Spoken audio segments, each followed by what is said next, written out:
Hello, and welcome to a special episode of Coffee with Jesus. I am Todd Ubley, and I'll be your host for this episode. I know that officially our fifth season has ended, and our sixth season hasn't quite yet begun, but our overall mission hasn't changed. The mission of Coffee with Jesus is to provide hope and comfort and encouragement to other people. And given the spate of natural disasters recently, I thought it would be necessary to release sort of an interseason episode, kind of a hiatus episode, if you will. You see, I see this stuff on the news and I can not only sympathize, but I can empathize. For those of you who have been long-time listeners, you know that Hurricane Katrina literally washed my entire life up to that point out to sea. And this summer is the 20th anniversary of Hurricane Katrina. And we've had Helene, we've had Hurricane Maria, we have had the flooding all over the U.S. recently. Guadalupe River made the news, but there was flooding in Chicago, New Jersey, more flooding in Texas, North Carolina. And it's just, the natural disasters just seem to be stacking and stacking and stacking. And there are a lot of people who are hurting and a lot of people who are grieving. So I really felt that it was necessary to do this special episode to let people know that even in the tough times, even when you're reeling from loss, God is with you. God is there in your pain, and He is your comfort. And I want to do this by sharing my own experiences with Hurricane Katrina.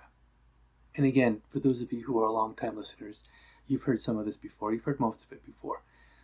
I pray you'll bear with me, as I share this, just so that people listening and watching will know that God is with them in their situation. And folks, I know that God is going to be with you because He was with me. I know you're going to get through it because I got through it. I know that God is going to be with you each and every step of the way because God was with me each and every step of the way. When Hurricane Katrina first formed, I was actually doing my annual training. I was in New Orleans, and we saw it coming across, from the Atlantic, coming across Florida. And at first, it just looked like a standard kind of Category 1 hurricane. It was going to go across the peninsula and just kind of peter out. It got into the Gulf, and it got really big and really strong. And my wife and I were kind of talking about it the night before, wondering what we should do. And about 1 o'clock or 4 o'clock in the morning, we saw that the hurricane it was the size of pretty much the entire Gulf of Mexico. Now, the way my wife tells it is she was going to load the kids and leave without me. The way I like to tell it is I saw that and I started packing up the backyard and tying things down. We saw just how big that storm was, and we knew we had to leave. And that decision saved our life. We went to Atlanta for a few days, and as soon as the storm hit, we knew it was going to be a little bit longer before we could go back. I had some family in North Carolina, so we went there for about 2 weeks. And then after the storm, we went back. And the destruction was mind-boggling, folks. Even to this day, it's hard for me to comprehend just the scale of destruction that Hurricane Katrina left in its wake. Just driving down the road, my son, who was I think about 5 at that time, he was looking around and he says, "Mississippi is destroyed." And he looked like he was about to break down in tears. But then he got this big old smile and he said, "But we're not, because we're brave and strong and smart." And that's kind of entered our family lexicon now for any sort of downturn, right? Well, we'll get through it because we're brave and strong and smart. But that was just the beginning. Seeing the damage was just the beginning. I can remember as soon as I entered my house, folks, I opened that front door and the smell just about knocked me over. Because what a lot of people may not realize is the floodwaters came up. They didn't just come in from the Gulf, they came up from underground, including a lot of the sewage. So it wasn't just mud. It's the seawater, the groundwater, the mud, the sewage, it just coated everything. Everything was just covered. So there was a lot of stuff we literally could not use anymore. It was completely destroyed. The last time I had done this video, I had shown a few pictures. And for those of you who like to watch on YouTube or Rumble, I will add in a few pictures to this video as I'm going through and talking. But pretty much up to 4 feet in our house, everything was destroyed. Everything was just coated with this mud, sewage, just nasty, disgusting mix. Furniture gone, clothes gone, even dishes and pots and pans gone. The only thing that we were able to salvage, we were able to save some of the kids' clothes because the kids' clothes were small, so the water didn't quite get to those. And there was one television that I thought we could salvage, but a few hours after we plugged it in, the mysterious blue smoke left, and it was dead because even some of the electronics apparently had gotten wet that we couldn't see. I had a vehicle out front, and before the storm hit, I was working on it. I had removed the brake lines, I'd removed the fuel lines. That vehicle was no good. And I remember just looking at it when I came in, the floodwaters actually lifted and moved my vehicle. It moved it it was on the one side of my driveway, and it picked it up and moved it and kind of tilted it cockeye, crooked, and put it back down again on the other side of the driveway. So yeah, there was a vehicle that I lost. We lost everything that I owned except for the kids' clothes was pretty much just gone. It was either gone or destroyed. We knew right away that there was no salvaging it. It's just that was it. And again, that was just the beginning, because I not only lost my house, I not only lost one of my vehicles, and not only lost all my clothes and dishes, pretty much everything I owned, I also lost my job. I just couldn't go back to work. I had nowhere to stay. Every single hotel in the entire Gulf Coast, all the way up to Montgomery, Alabama, was completely booked solid. There was not a hotel room to be found anywhere. And initially, we didn't even qualify for a FEMA trailer. So there was nowhere for me to stay, nowhere for me to go. And there was just nothing I could do. And, that was it. So I had to deal with the aftermath of the Katrina. I had to deal with the insurance adjusters, right? The flood insurance and the homeowners insurance, they were there on the same day, and they kind of made a gentleman's agreement. They kind of split everything right at the 4 foot mark. Flood took 4 down, and the homeowners took 4 foot up. But even then, dealing with the insurance proved to be a nightmare, because I would call for updates. The insurance adjuster came and he did his thing and said, okay, this is what you'll get for your contents. This is what you get for your house. But actually getting the money took him months. It just wasn't happening. And I don't know to this day what the delay was. I would call them, I would email them, and I would kept being told, oh, it'll be another week or two. Oh, it'll be another week or two. So after about 5 months of this, I found an email address for a vice president of the parent company for the insurance, and emailed him, and I just sent him a very detailed, just the facts man type of letter that listed all the dates that I talked to people, who I had talked to, what I had been told. And just so you're aware, this same letter is going to the National Flood Insurance Program office and to Senator Trent Lott's office. At that time, Trent Lott was senator for Southern Mississippi. 3 days later, I had no idea. But it was a fight. I also had a fight with some of my creditors. Most of them, I would call them and I told them what happened, and they were just like, all right, 90 days, no payments, no questions asked, just you're good to go. There were some that really fought me and like, well, you need to do this and you need to do that. And then once the scale of the destruction became known nationwide, some of these more reticent creditors were, okay, 90 days, no payments, you're okay. But even then, some of them, it was tough. It was a fight. I had to find a new job. I had to find a new place to live. I mean, this was a major upheaval for my family and I, and we just didn't know what to do. I remember one evening, I was kind of at my wit's end, and I just went for a drive. And I'm driving around, and there were 2 songs that came on the radio. One of them was "Hold Me, Jesus," and I was like, yeah, that's a song I need to hear right now. And then right after that came "Sing Your Praise to the Lord." And I almost wanted to go back. I'm like, wait, no. I can't be praising God right now. No, I need to be held by Jesus. I can't be praising him, not right now. And looking back on it, folks, I kind of came to what was for me at least a kind of a startling revelation. The Bible calls for us to make a sacrifice of praise. And I had never really understood that before. Praising God never feels like a sacrifice. It's always good. It's uplifting, right? You feel good when you're engaged in praise and worship. But sometimes that act of worship, that act of praise, that can be a sacrifice. It can be tough. And so I realized that when praising God is a sacrifice, that is a sacrifice of praise. And it was, for me at least, it was quite eye opening. Because here I am in the midst of dealing with all this fallout from Katrina. And again, folks, going back and looking at the damage, that was just the beginning. Because it's one thing to see your entire life just completely destroyed, all your worldly goods, everything you own gone. And I know that a lot of people, as a result of this flooding, are in that same situation. And I also know that unfortunately there has been a lot of loss of life with all these floods. And we were so fortunate in this situation that all we lost was stuff. Our family was intact.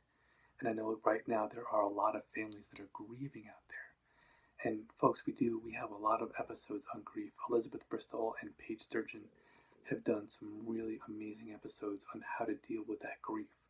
And I'll put some of the links to those episodes either in the show notes if you listen to the podcast, or I'll put them in the description below if you're watching us on YouTube and Rumble.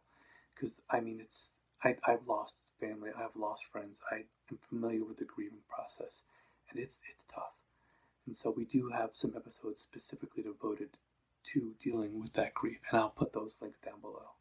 But for those who just lost property, folks, that takes a tremendous toll emotionally and physically and spiritually. It takes a tremendous toll. But even then, that initial damage, that's just the beginning, because there's so much to deal with afterwards. Dealing with the loss of your property, dealing with your creditors, dealing with insurance adjusters. It was like a game of whack-a-mole. I'd finally get one small situation resolved, and another two or three would pop up. And then for each one of those that I would get resolved, another two or three would pop up. And it seemed like I was just always trying to put out a fire or deal with some sort of horrible situation or just mess, because the fallout, it is just, I can't even describe it, to be honest with you folks. The fallout from everything was painful. It was really tough. The initial loss itself was really difficult. And then dealing with the fallout over the next several months was even more difficult. It took about 6 months before I even really got a handle on things. From Hurricane Helene that came through, there are people in Appalachia that are still dealing with fallout even today, even months later. The news covers the initial event and they'll talk about it for a week or two afterwards, and then they move on. But for the people that are affected, we're talking months, in some cases even up to a year or two, before you can even really get a grip on things. A few months later, I was emailing back and forth with a buddy of mine who had stayed in the area, and he's like, their things will never be getting back to normal, to what was normal. This is a new normal. Hurricane Katrina for Mississippi established a brand new baseline, and normal was forever changed. And there are a lot of people now who have been victims of this flooding that's happened in so many places in our country. Their whole sense of normal, it's been rebaselined. They won't get back to normal. They have a new level of normal. And folks, if you've been affected and you need prayer or you need help, please reach out. There are so many great organizations, and I'll put a few links to some good organizations as well. But please, reach out, because there are people to help. I know that when we were dealing with our aftermath, we got help from so many different places, and I can never be thankful or appreciative enough. And even, complete strangers. When we were traveling back to North Carolina from our home, this was after our initial visit, we loaded up what little we could that we could salvage, and it fit in the back of our station wagon. All 5 of us and our entire life's belongings were in our station wagon. And I was somewhere in Alabama. I pulled off the highway for gas. And the guy next to me was kind of looking at me a little funny as I was filling up. I guess he'd seen our Mississippi plates. And he'd seen just a mismatch of salvage goods in the back of our station wagon. And so finally he kind of looked at me. He's like, Katrina? And I nodded. And he's like, oh, I'm real sorry, And we had a decent conversation then and there. And then he went inside to pay. And when he came out, he just handed me $20. That was it. A complete stranger, $20, saying, hey, I know it's not much, but I hope this helps you with something. And more than anything, it lifted my mood because I knew that there was help out there. And so there is help for those of you who have been affected. And that wasn't all. At the time I was working with a group called One Body Ministries International, and one of the other ladies that was working on this group, she was in North Carolina, not too far from where we were staying. So her and her husband and her kids bought a bunch of just common household stuff, loaded it up, and brought it to us. And folks, it's things you don't even really think about. A lamp, a hamper, again, things you take for granted that you need, that you use, but you don't even really think about. When we were trying to rebuild our life, we went to a furniture store and we just had to buy basic furniture, and I had to pull out my new phone because I didn't know the number. And I apologized for taking so long. I said, sorry, we're brand new. This is a brand new number, brand new phone. And the guy said, oh, really? Where are you from? And I hesitated for a minute. I said, well, we came up from Mississippi. And he stopped and he's like, Katrina? I said, yeah. And the guy gave us a 10% discount on our purchase. Just like that. No reason other than he just wanted to help. And at that point, I mean, every penny counted. There was a lot of, we needed everything. People ask, oh, what do you need? Everything. We literally had nothing. I had 3 days worth of clothes. And that was it. My wife had 3 days worth of clothes. That was it. We didn't have anything else. Eventually, when we were able to rent a house again, the landlord, again, just trying to be friendly, find out our story, came out that we were from Mississippi. And he had told his neighbors, because it was his house. This was a landlord that was renting out his house. Him and his family had moved, a mile or two away, and he was keeping his old house to rent. So he had told his old neighbors, and they came over one evening. Plates, cups, silverware, just basic things that you don't normally think about, but that you need. And they just gave us this stuff. When we were going to church, we found a church nearby, and there was a man at our church. He owned a tire shop, and I guess he had heard that our tires were kind of balding. They were getting kind of old. We needed everything. The car was the farthest thing on my mind. But one Sunday, he's like, you know what? Bring your car to my shop. Bring it to this shop on this day. I'll make sure you get all brand new tires. And we got 4 good brand new tires on our car, again, for free. So there was so much help out there.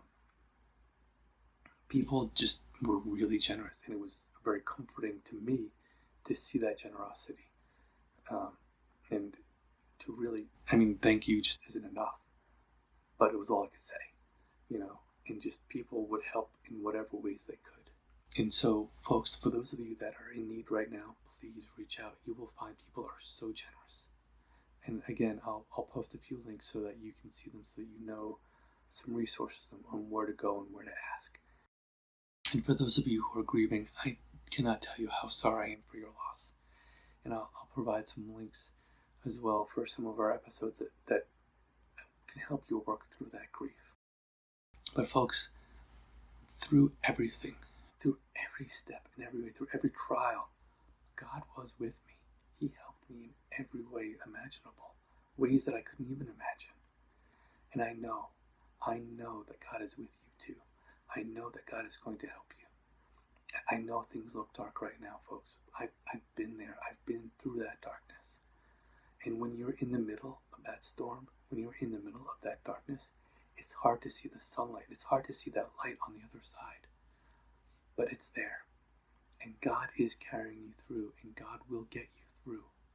I promise you. I know He will, because He's helped me. So folks, if you're dealing with the losses from these recent flooding or these recent natural disasters, or if you know someone who is, please know that it will get better. You will get through it. God is with you. God will help you. God is helping you, even when you can't see it, ladies and gentlemen. So please know, even though the times are difficult, even though you're struggling, even though you're hurting, it will get better. God is with you and He will help you. I have been there, folks. I have felt the pain. I have felt the loss. God was with me through every step. And God will be with you through every step as well.